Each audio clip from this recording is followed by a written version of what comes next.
Hey guys, how are you doing? Welcome to a new video. If you're new here, my name is Flo, and on this channel we do baby content, home hacks, and cooking videos making good food for our family. So if you're new here, please consider subscribing to my YouTube channel. So as you can see in today's video, we make chapati together, so join me as we start with our dough. So for my chapati, I use the Ajab all-purpose flour. I love Ajab. I've been using it for like 2 years now. So which flour do you use? So we start by warming our water. So this I'm going to use hot water. I don't know, some people use cold water, others use warm. So my chapati I cook with hot water. It makes it more soft. So for the other ingredient, we are just going to use salt, the water, the flour, and the oils. So for the oil, I don't use the liquid one. I use these ones. I use Kasuku. So which one do you use? I use Kasuku. You can use Kimbo or whatever brand that you like. So for the oil, 1 kg will last me for 1 month, and it's not that expensive. It costs like 500 for the 1 kg. So let's melt the oil because we're going to use it in making our dough. We just put it on our small burner. So my kitchen top surfaces are lifted, so that's why I'm using the sink, because it makes it comfortable for me to knead the dough. So I add salt to my water as I put my dough on my basin or bowl. Make sure it's enough to my liking. Remember the water is hot. We are going to add the hot water to our dough, then mix with our spoon because the water is really hot.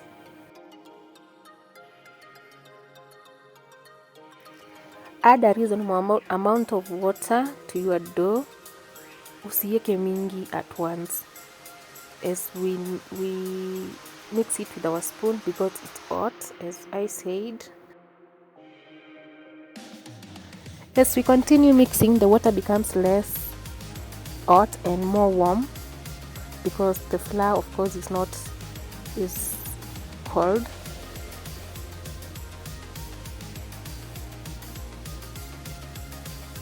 After mixing for some time and it is no longer that hot, now start using your hands to knead your dough.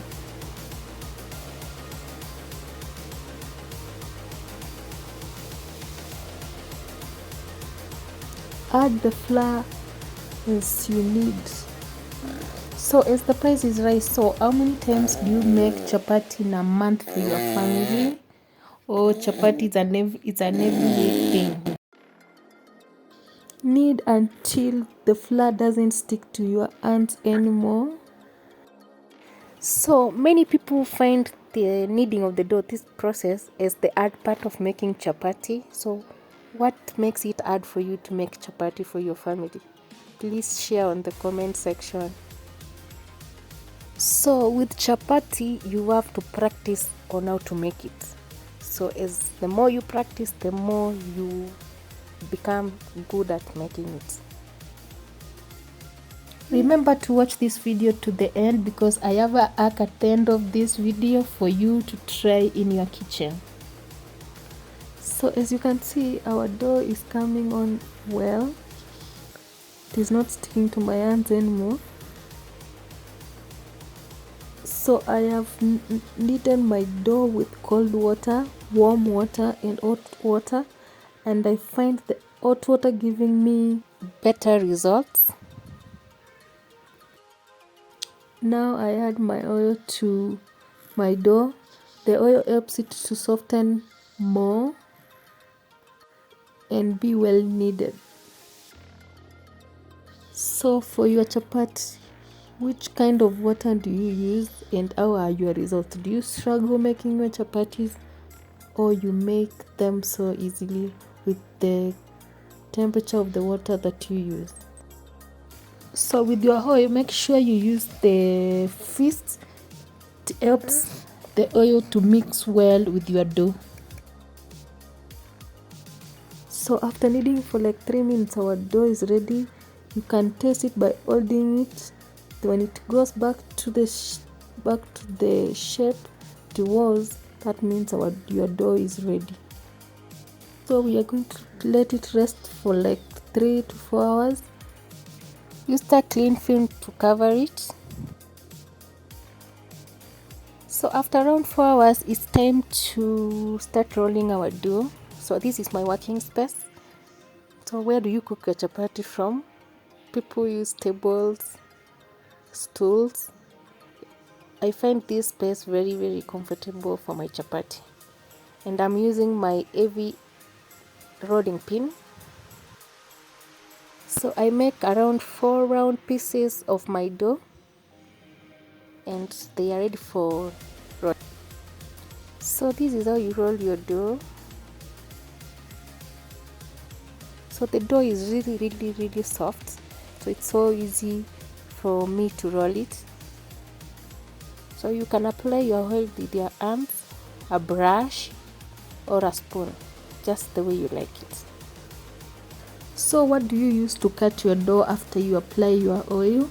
So at the end of this video we are going to see how we can sharpen our knives after mostly using them cutting the dough or ugali, and how you can clean your rusted knife. So tune in. So after you're done applying your oil, you cut your dough. I just cut it into smaller pieces, not really big. Then I start rolling it on.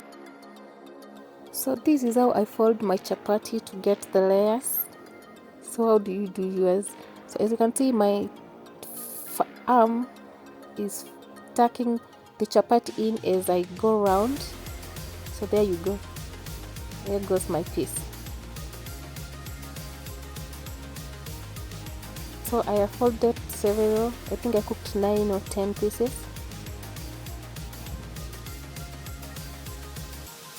So as I fold, I put my pan on the fire and I use oiled dough to clean it. So what do you use to clean your pan?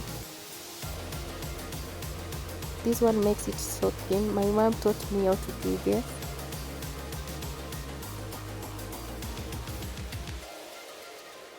So now it's time to roll our first chapati.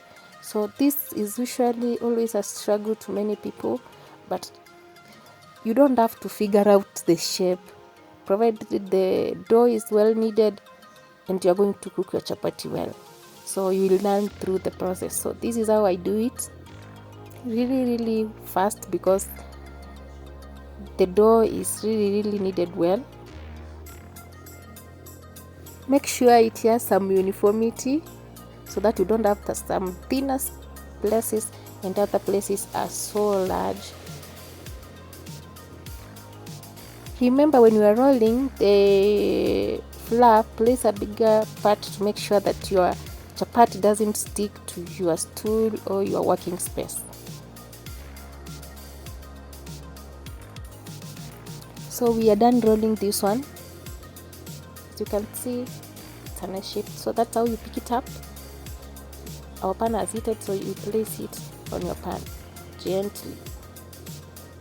So we start by just cooking the chapati a little bit. Tunaitanga kukausha, so like that, then both sides. Then we remove it without applying the oil. So we are not using the oil for the first round of making our chapatis.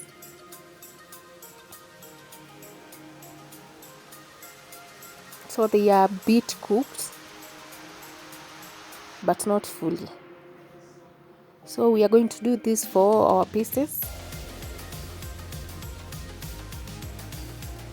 Can you see how the way that chapati looks? So that is our batch. So now we are going to start frying or using oil to finish up with cooking our chapati. So I put it on top of the pan, apply oil on the top side, then turn it again and apply it on the side that was at the bottom. So how do you do this process? Do you start by applying oil on your pan? So I find this so easy. So I wait for the other side to cook as I turn it around. Then after I am confident that it's cooked, I turn my chapati around, cook the other part. Then this will take like 1 to 2 minutes. Then you remove your chapati. Then you repeat this process for all your chapatis. Make sure your pan is well heated. So I use the gas because it makes my heat well balanced. So the jiko will give you some headache because now you have to regulate the heat, you have to remove the charcoal and all that. So the gas makes this cooking very easy because I can easily regulate the heat. So you can also cook 2 pieces at the same time. So I place them at the same time. Then as the first one, it's the downside, I turn it up, put some oil, as the other one it's on the other side. So after some time I turn it up again. This one with the oil goes down. Yes. Then I apply oil on the other side that was down. Then I wait for that other side to cook.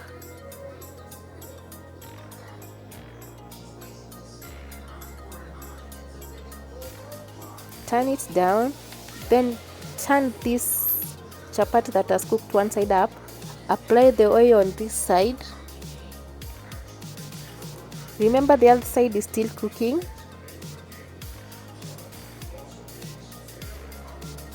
So after you're satisfied it's cooked, turn it up again. It has a part that is not cooked, so turn it up, apply your oil again. Yes.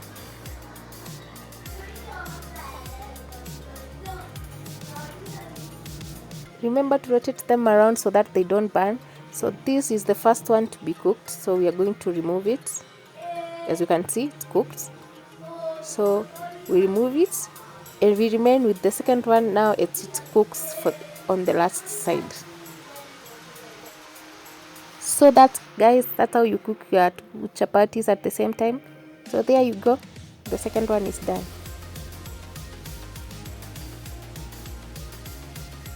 So all my chapatis are cooked. As you can see, they look very nice, they are so soft. So as you put them here, you turn them around so that they warm each other, because some you removed earlier than the others.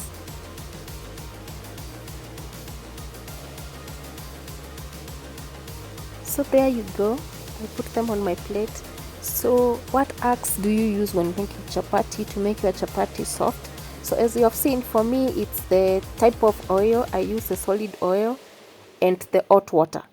So those are key. Look at that chapati, really soft.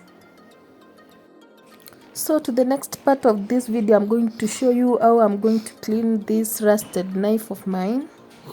So I use, you can see the way it's rusted.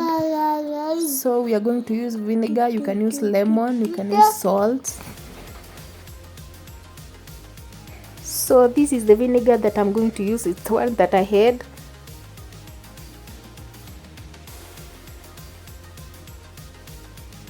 So I cut a soda bottle. So I'm going to put my vinegar with my knife and let it sleep or stay here overnight. Then tomorrow we are going to wash it and see whether the rust will come out. So there are these carbon knives. So this is not stainless steel, so it's a carbon knife, carbon steel, so it keeps on rusting. So I had to find a solution on how to keep it better. So I'm going to use the steel wool and this baking soda. So this is not the Chapamandashu one, this is bicarbonate. So I'm going to mix it with salt. Then after I remove my knife from the vinegar, I'm going to apply this mixture. Then after some time, like 1 hour, I'm going to wash it off, and let us wait to see the results.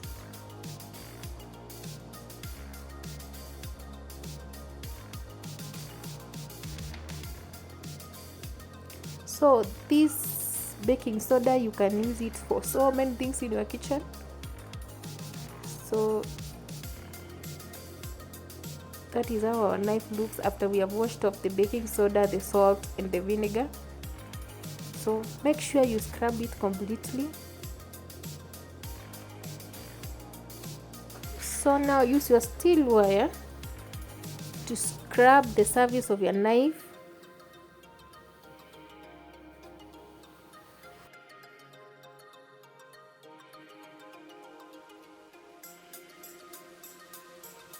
Wash it off,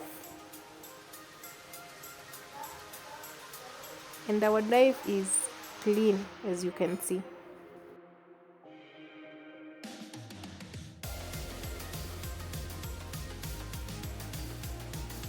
So I've been researching on ways on how to sharpen my knives at home, because you have to find someone to sharpen them for you. So I found people use plates or a cup to sharpen your knife. So we are going to try this and test whether our knives are really well sharpened. So let's do this together. So you use the back side of your plate or the cup. You can also use a cup, as you'll see on this video. So let's test this theory and see whether it works for our knives. Remember to be careful so that you don't cut yourself while you are sharpening, because the surfaces of this plate and the cup are slippery. Enjoy this part. Keep really cool, nice, even slowly. Oh, that one. Only one more time. Only 5. Just a little tiny bit. A little tiny. Just a little of the surface, and you cut it really well. Nice, slow, medium, big, and tall. Thank you guys for watching this video. Please remember to subscribe to my Premier Gang. Thank you guys for the support, and see you on the next video. Bye.